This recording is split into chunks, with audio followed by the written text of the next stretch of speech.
Witam Państwa bardzo serdecznie. To jest przedostatni dzień naszego tygodniowego festiwalu. Jak Państwo doskonale wiecie, spotykamy się po raz 7. Być może niektórzy z Państwa przypominają sobie, że na jednym z pierwszych naszych festiwali gościliśmy jordańskiego Amerykanina albo amerykańskiego Jordańczyka Rabiha Alamedina, twórcę książki Hakawati, Mistrz Opowieści. Nie mówię o tym przypadkiem, dlatego że na dzisiejszy wieczór zaplanowaliśmy spotkanie z 2 pisarzami klasy światowej. Bezsprzecznie i bez żadnego wątpienia o tym mówię. O godzinie 20 tuż po tym spotkaniu będziemy mieli okazję przysłuchiwać się rozmowie z Jonathanem Franzenem. Tymczasem dziś, teraz wysłuchamy od jednego z mistrzów współczesnego opowiadania wykładu na temat, jak tak naprawdę należy pisać i co należy zrobić, żeby przyjechać na Festiwal Konrada.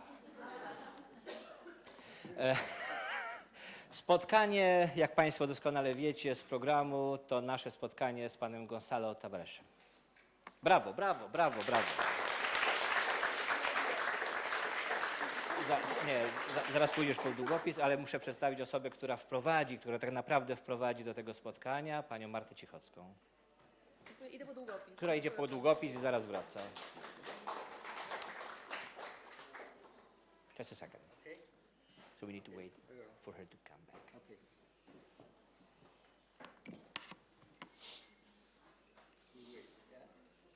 Just a second.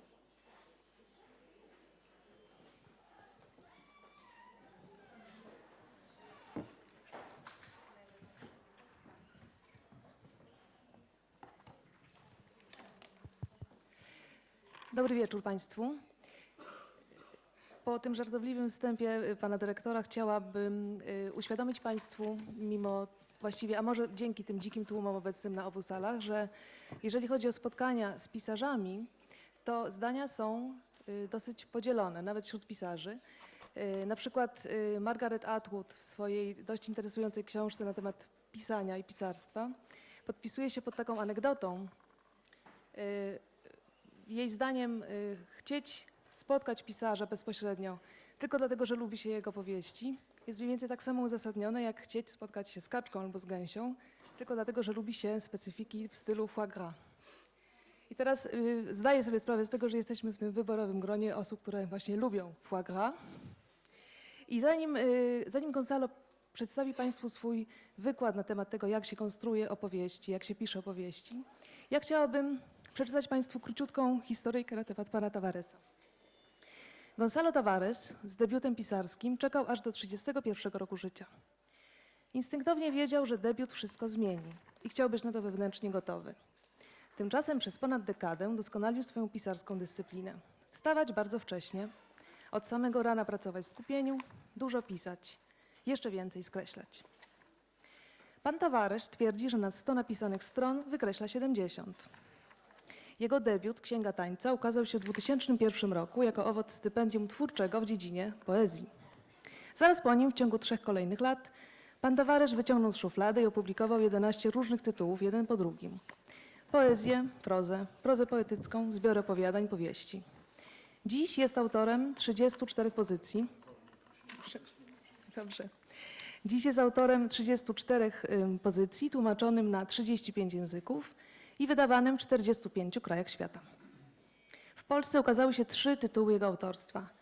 To Panowie z dzielnicy i Jeruzalem w tłumaczeniu Michała Liprzyca oraz Przypadki Lenca Buchmana w tłumaczeniu Wojciecha Harchalisa. Pan Tavares lubi powtarzać, że decyzja o opublikowaniu tego, co napisał, oznacza nie tyle publikację, wydanie drukiem, co upublicznienie, przekroczenie granicy między przestrzenią prywatną a publiczną. W przestrzeni publicznej to, co napisał pan Tavares, zaczyna żyć własnym życiem i dlatego daje sobie tak dużo czasu na nabranie dystansu do tego, co napisał. Ahora te toca a ti.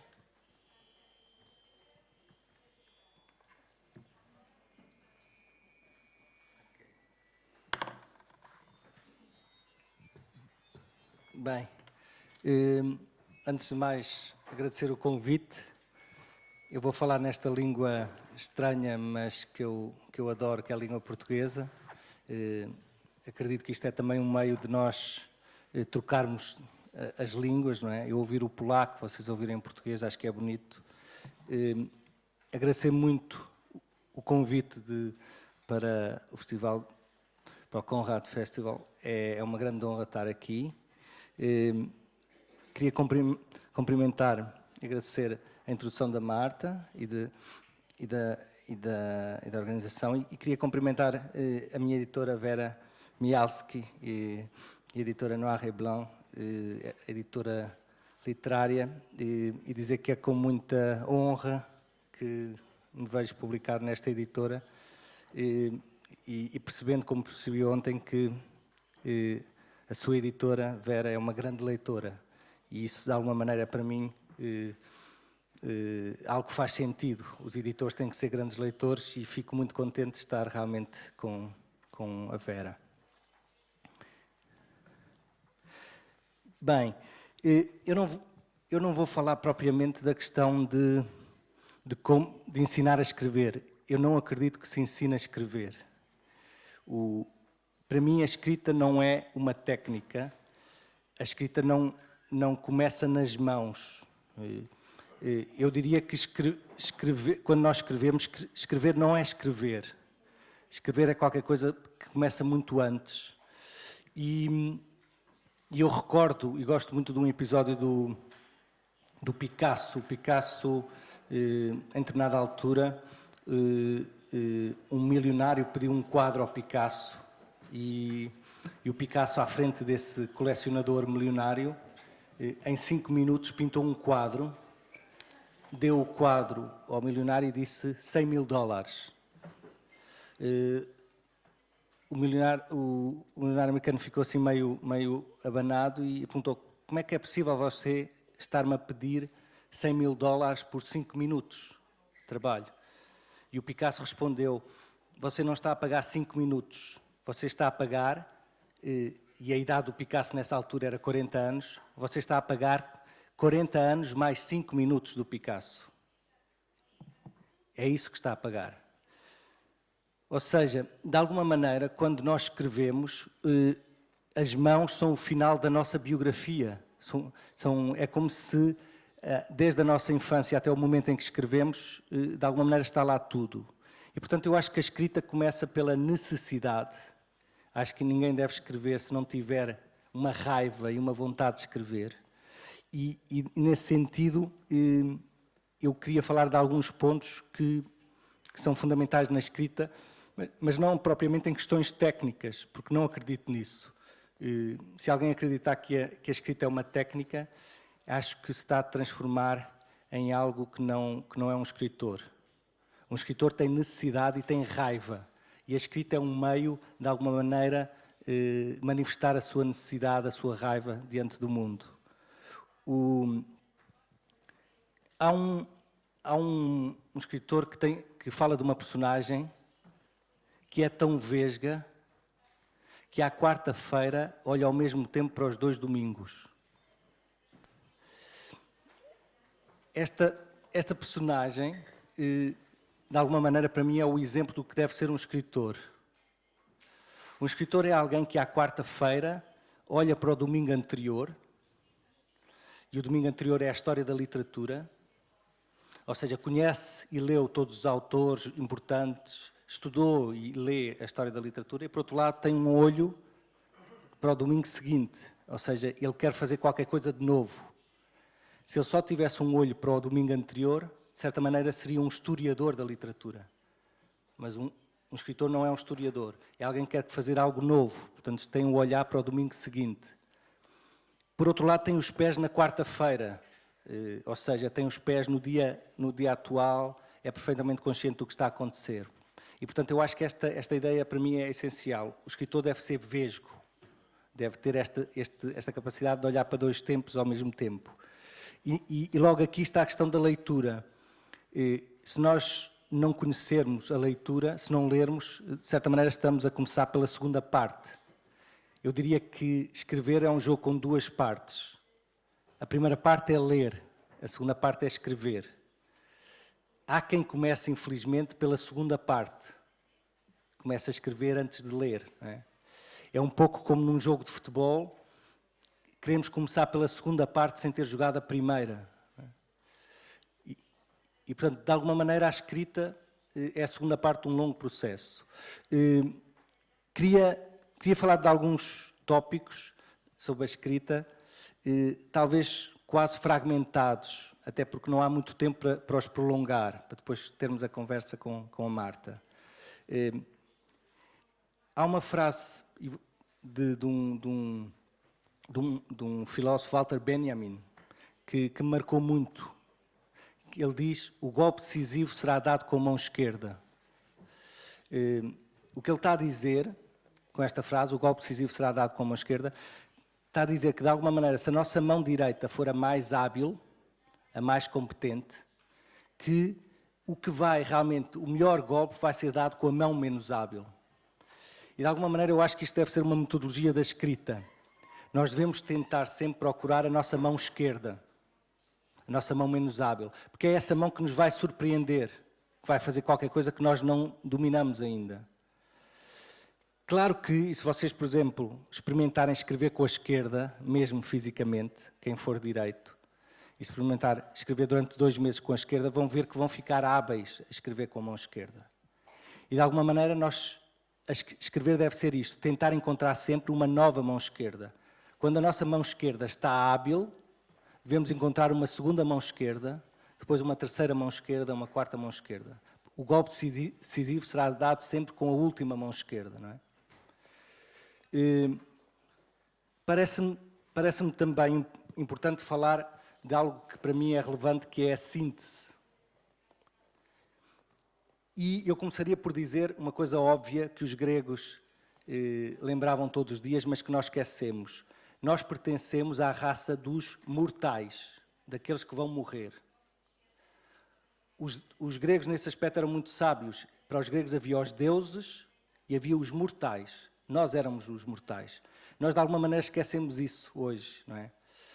Bem, o escritor é mortal e o leitor é mortal. E, sendo mortal, o tempo é precioso. Não devemos fazer perder tempo ao outro. Só os deuses, só os imortais é que podem perder tempo. Os imortais é que podem ler um mau livro porque têm todo o tempo do mundo para ler bons livros. Os imortais e os deuses é que podem ver um filme mau porque têm tempo, anos, para ver filmes bons. Nós, todos, como pessoas que vão morrer, temos uma urgência. E, nesse sentido, eu acho que quem escreve deve escrever consciente que a outra pessoa vai morrer, tal como nós. E, nesse sentido, o tempo é precioso. Em termos práticos, o que é que isso significa? Para mim, se nós pudermos dizer algo em 5 palavras, em vez de dizer em 20, devemos dizer em 5. Isto tem a ver com respeito pelo outro e respeito pelo tempo do outro. Não fazer o outro perder tempo. De alguma maneira, muito do meu trabalho passa precisamente por reduzir palavras.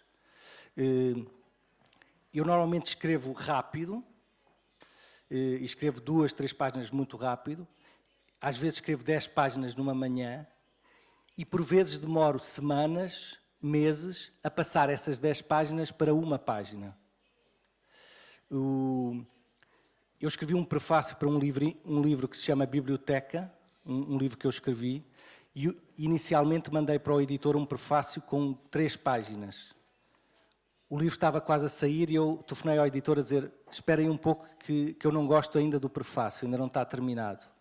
Então alterei o prefácio e passei para uma página.